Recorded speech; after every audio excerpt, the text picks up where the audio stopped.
Muy buenas tardes amigos del canal FB Inversor, nuevamente un nuevo video, 2 días seguidos, un milagro, se viene la lluvia, que vamos a estar haciendo video.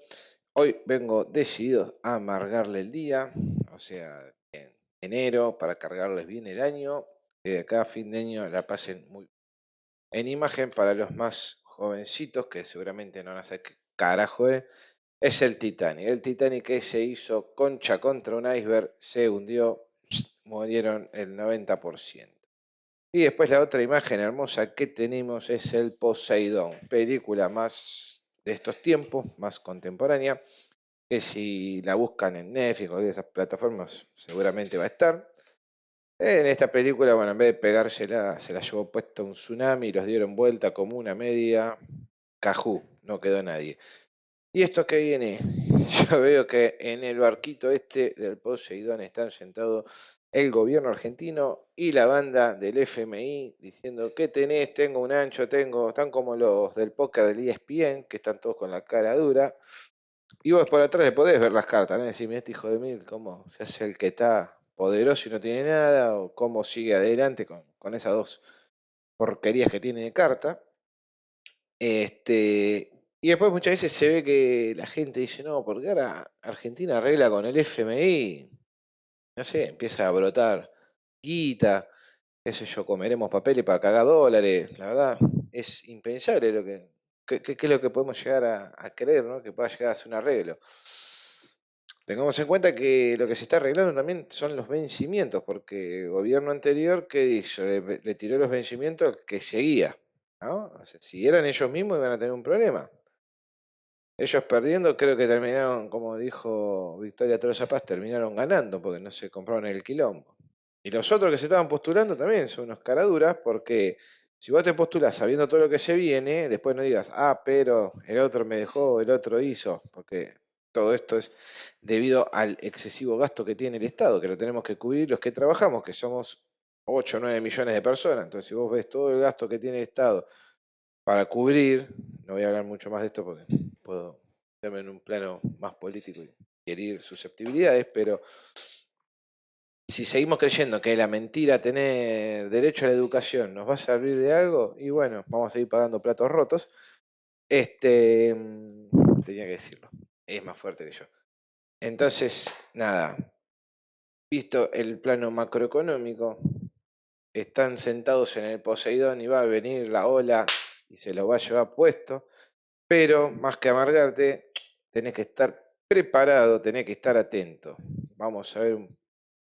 Primero lo que voy a mostrarle es el PBI medido en términos constantes desde el 2004 a la fecha, teniendo un punto de inicio en 100. Y veamos que al día de hoy hemos crecido en PBI hasta el tercer trimestre, todavía no está el cuarto trimestre del 2021. Hemos crecido nada más que un 40%, ¿no? Entonces quiere decir que en los últimos 15 años crecimos a un promedio del 2-3% anual, que sería casi el crecimiento de un país desarrollado, pero no somos desarrollados. Tendremos que tener un crecimiento de país emergente, ya que ni siquiera ya sí somos emergentes. Entonces, debemos tener un crecimiento mayor. Entonces, nada, tenemos esos picos que sube, que baja, que sube, que baja. Y acá esta línea azul, que sería el índice Merval en base 100 desde esa misma fecha. Veamos cómo subió. Y ahora se encuentra más o menos empatado al momento de hacer esto, ¿no? Al cierre del PBI, no es el cierre del día de la fecha. Entonces, ni siquiera ha ganado el Merval, ¿no? La verdad, el índice Merval en base a 100 también ¿cómo se llama medido a través del grupo Galicia, del CCL Galicia. Bueno, dicho esto, la verdad que el panorama no es nada bueno. O sea, a ver, la foto acá, de hoy para atrás, demuestra que no es nada bueno, ¿no? Que los últimos 16, 17 años hemos tenido, la verdad, y creo que le di un 3% y creo que le di de más, tendríamos que decir casi un 2% anualizado. Así que nada, termina siendo un número muy, muy malo para la Argentina. Esto, bueno, vamos a guardar, por los judos, no también. Y acá vamos a ver los ratios del Banco Central. Esta planilla es un quilombo para el que la vea, solo la voy a entender yo. Acá tenemos por un lado base monetaria, pasivos monetarios, el total. Tenemos, bueno, lo que da el resultado del M2. Lo que daría acá es las reservas del Banco Central. Estos son los depósitos en dólares. Todo esto está tomado con datos del Banco Central. Todo esto siempre lo hago los días viernes al final la rueda.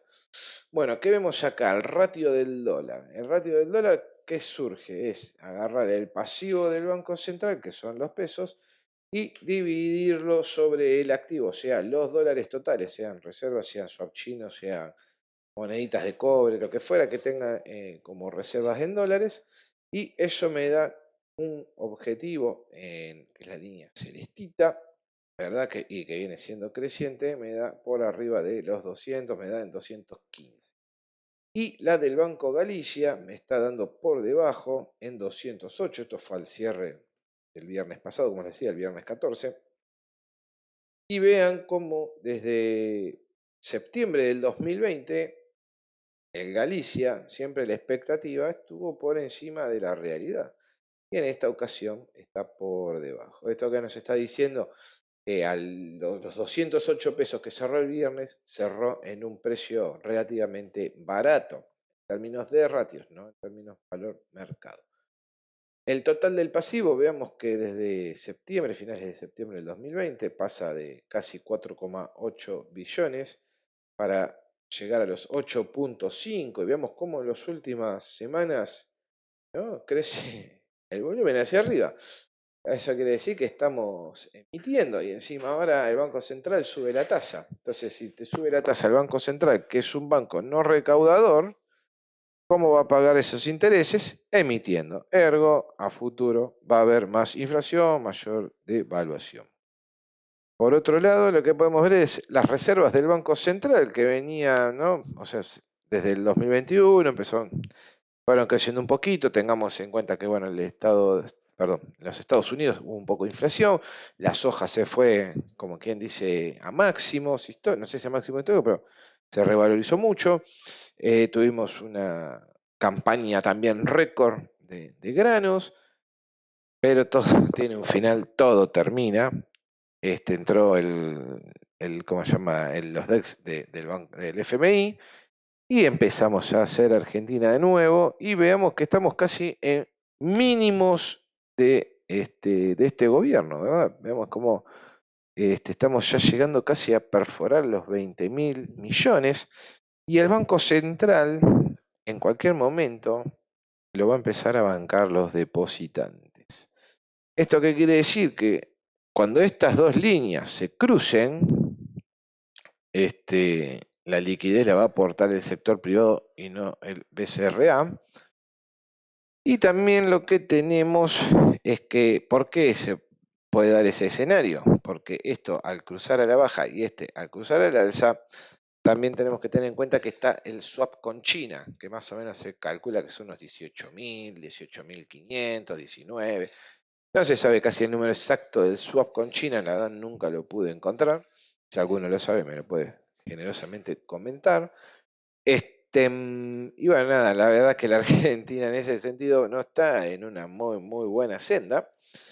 Encima, ahora ya te están dando también hasta los síntomas, ¿no? Porque sacaron la financiación de los viajes, sacaron que si querés importar autos que no tengan acá producción nacional, lo vas a tener que bancar vos, no vas a poder ir al Banco Central a pedir los dólares. No podés comprar dólares, si querés hacer MEP tenés que esperar un mes, y que si compraste este bono, que si después querés hacer el CDR, que patatín, bueno, siempre tenés un pero. Entonces todas esas trabas que se van poniendo te están dando cuenta de que el Banco Central no estaría en su mejor momento, ¿verdad?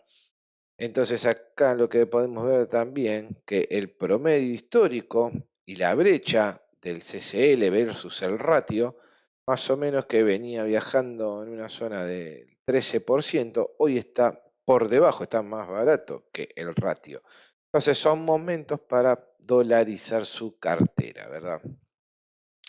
Después, bueno, el CCL GEGAL versus el dólar pánico, que yo le digo, el dólar pánico fue Cuando en los 2020 llegó a los 195 el dólar comprable, el dólar blue, teniendo ese máximo acá, veamos cómo está en su zona más barata y manteniendo todo como está, llegar a esta zona implicaría tener un dólar blue en los 320 pesos, que no quiere decir que vaya a ir a esa zona, pero veamos cómo el dólar GEGAL generalmente se mueve relativamente en una misma dirección que lo que sería la parte del pánico, ¿no? Lo que yo le bauticé así, lo que sería una teoría, porque es algo que puede llegar a suceder. Entonces, si cuanto más lejos esté y cuanto más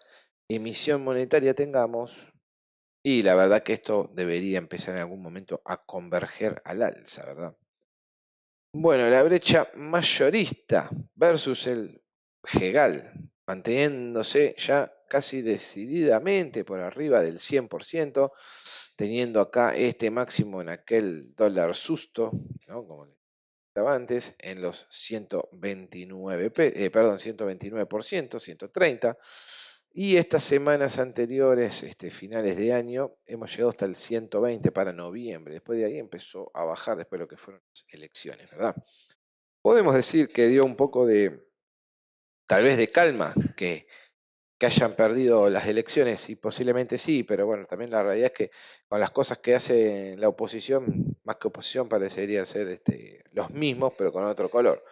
Bueno, la deuda del Banco Central se ubica en máximos en 45.000 millones de dólares. Esto es cuando tomamos tanto la LELIX como los pases y los dividimos sobre el dólar oficial informado, el dólar spot oficial, informado por el Banco Central, perdón, que también no lo tenemos ahí sobre las nubes. Entonces, si el Banco Central, para poder hacer esa deuda, ¿qué es lo que le conviene hacer? Hace meter la licuadora, dejar que el dólar se pique y pagar menos.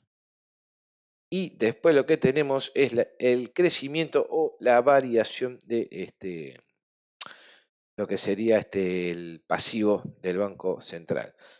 Veamos que desde esta fecha de acá, desde el 10 de diciembre, hemos estado siempre por encima del promedio y llevando el promedio de la expansión monetaria semanal al ritmo cercano al 1%.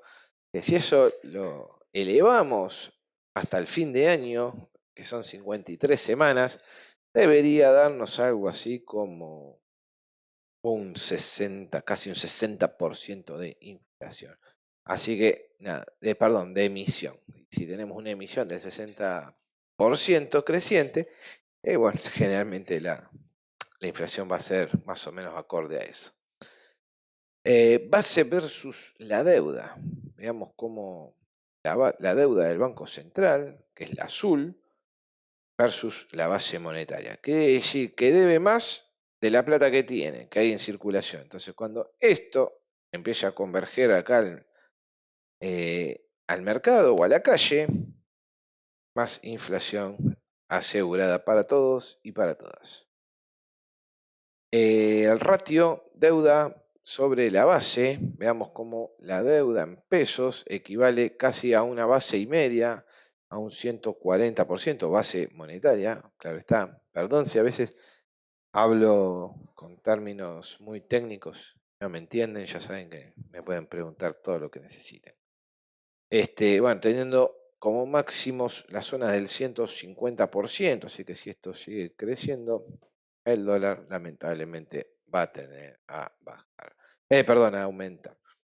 Y para ir cerrando, acá puse mal, puse ratio en vez de ratio. El ratio de la solvencia, que lo sacamos muy fácilmente dividiendo el activo sobre el pasivo, que sería de pasar todos los dólares que tenemos en el Banco Central, la base monetaria, no, perdón, las reservas del Banco Central las multiplicamos por el dólar spot y a eso lo dividimos sobre el pasivo, que sería la base monetaria más los pases más las LELIC. Ese ratio me da que la semana pasada me da en 0.48, iba a decir por ciento, pero no, 0.48. En términos contables, los ratios de solvencia, cuando una empresa queda por debajo del 1,5, es cuidado, ¿no? Es cuidado, muchachos, porque posiblemente no podamos hacer honor a nuestras deudas. Si pasa de 1,25, ya se prende ya todas las alarmas, ¿no? De 1,10. Ahora cuando pasa de 1 para abajo, es porque debajo de 1 es porque no tenés solvencia, no sos un insolvente. Entonces, volviendo un poco al principio, ¿qué podemos hacer con el FMI? No podemos hacer nada, porque si en el año en que vos tuviste la mejor cosecha, con los precios volando, y para este año vos vas a esperar, ya tenemos sequía en lo que va del verano, ya se están estimando que va a haber caída en los granos. Hoy estoy medio, ¿no? Se está hablando de que la Fed va a subir la tasa de interés. Bueno, cuando la Fed termine subiendo la tasa de interés, lo que va a terminar pasando es que todas las materias primas van a tender a bajar. Si las materias primas tenden a la baja, bueno, nosotros nos vamos a ver perjudicados porque en Argentina lo que exporta es soja. Soja, un poco de carne, pero el fruto de la Argentina son los granos. Y encima, si Estados Unidos sube la tasa, muchas veces, no sé si lo han escuchado decir, Estados Unidos prende la aspiradora. Eso quiere decir porque los Estados Unidos, al subir la tasa, están elevando el retorno de sus bonos. Entonces hay acciones que, pagando el 1% anual en dividendos, ¿no? O sea, siempre pensándolo con personas de mucho capital, ¿no? De fondos, ¿no? De gente como yo, con mucho dinero. Nada, ese tipo de personas con mucha guita, salvando Warren Buffett, muchos tienden a ir hacia la deuda americana. ¿Por qué? Porque se considera un activo libre de riesgo y que encima te está pagando más que las acciones. Entonces es ahí cuando la tasa empieza a subir y vemos que por la contraparte las acciones empiezan a bajar. Encima las acciones van a tender a tener menos crédito porque empieza a subir la tasa, o sea, va a ser más caro tomar dinero prestado. Entonces, menos empresas capaz van a poder pedir dinero por las tasas que van a tener que afrontar. Y los 18.000 millones, no sé si todos, pero los dólares argentinos obviamente van a irse hacia Estados Unidos como va a pasar en el resto de los países emergentes. Entonces, muchachos, yo lo que les puedo llegar a decir que nada, que lo mejor que podemos tener es tener muy poca cuota de mercado, eso es lo que yo pienso, eso es como yo hoy tengo mi cartera, una muy baja cuota en Argentina, hoy en títulos argentinos, hoy la mayoría de mi cartera está más expuesta a los dólares, estaríamos hablando casi un 99%, aunque tengo un poco de liquidez, y yo creo que nada, que este año no va a ser muy bueno en términos reales para los índices. Creo que si se sube la tasa, se corta el TAPER y todo esto que se está hablando, deberíamos de tener un año no muy bueno a un año rojo, ¿verdad? Pero la realidad nunca se sabe, pero lo que sí tengo con certeza es que el dólar en Argentina va a seguir subiendo, van a seguir creciendo las restricciones y bueno, lamentablemente no lo podemos cambiar, pero sí lo que podemos hacer es prepararnos para llegado el momento. Como tampoco es fácil decir, tal día, ¿no? Eso es muy difícil, por no decir lo imposible. El que lo diga, sinceramente creo que está vendiendo humo más que decir verdades. Le podés pegar, obviamente. Podés decir, y bueno, tal día está el vencimiento de deuda, no lo vamos a pagar. Bueno, eso es posible que sí, que se pueda llegar a vaticinar algo. Pero ¿cuándo va a ser el rally el dólar? Si es que lo da, si es que se mantiene así, si es que se mantiene así, excelente. Mejor, más barato, más tiempo esté barato, más vamos a poder seguir comprando, ¿no? Así que bueno, nada, muchachos, con esto me voy despidiendo. Hoy no veo nada de valores, hoy solo era hablar del dólar y de lo que yo veo. Espero que les guste, espero que les sirva. Nos estamos viendo en un próximo video. Y los voy dejando porque hoy es miércoles, tengo asado, así que muy buena semana, el resto de semana para todos y nos estamos viendo en otro video.